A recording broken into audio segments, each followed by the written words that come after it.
Tim kampanye nasional, TKN, Prabowo Gibran menyebutkan jajaran kabinet yang akan diangkat jagoannya menang nanti kemungkinan besar tak terdapat nama Sri Mulyani. Artinya, posisi Menteri Keuangan akan jatuh kepada sosok lainnya. Anggota Dewan Pakar TKN Prabowo Gibran, Derajat Wibowo mengatakan hal ini lantaran Prabowo dan Sri Mulyani memiliki pandangan yang berbeda. Tapi kalau saya sebagai ekonom membaca dan melihat memang kemistri Pak Prabowo dengan Mbak Ani, sapaan akrab Sri Mulyani, enggak jalan, ujarnya saat berbincang dengan media, Senin 19 Februari. Kendati, ia mengatakan sampai saat ini belum ada susunan kabinet yang siapkan, terutama di bidang ekonomi. Sebab, sampai saat ini belum ada pertemuan dari para ketua partai politik. Menurutnya, susunan kabinet akan disusun setelah ada diskusi antar para parpol. Kemungkinan akan dilakukan setelah pengumuman resmi hasil pemilu 2024 dari Komisi Pemilihan Umum, KPU. Biasanya akan ada pembicaraan, kalau sekarang mereka sering bertemu, Pak Prabowo, Pak Airlangga, Bang Zul, Zulkifli Hasan, dan sekarang ada Mas Ahaye, Agus Yudhoyono, pasti nanti akan ada pembicaraan dan pengaturan berapa yang parpol dan berapa non-parpol, jelasnya.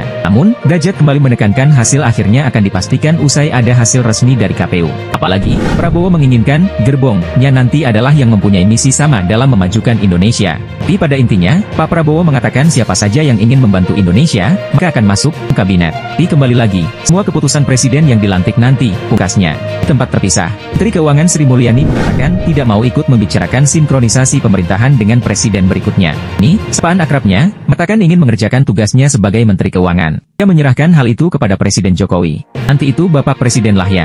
Bu enggak lah, ngurusin APBN aja, Kak Ani di Istana Kepresidenan Jakarta, 19 Maret. Meski begitu, Ani mengakui sinkronisasi pemerintahan adalah sesuatu yang tidak terhindarkan.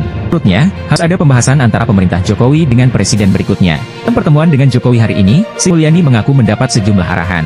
Satunya terkait transisi kepemimpinan ke presiden baru. Juga mendapatkan arahan mengenai bagaimana untuk menavigasi situasi saat-saat ini ya, terutama pada kondisi transisi supaya bisa berjalan dengan baik, benarnya. Tetapi, Sri Mulyani enggan membeberkan detail arahan Jokowi tentang transisi pemerintahan. Prabowo Subianto dan Gibran Rakabuming Raka unggul di quick count beberapa lembaga. Tetapi, hasil perhitungan resmi baru diterbitkan KPU pada 15 hingga 20 Maret 2024.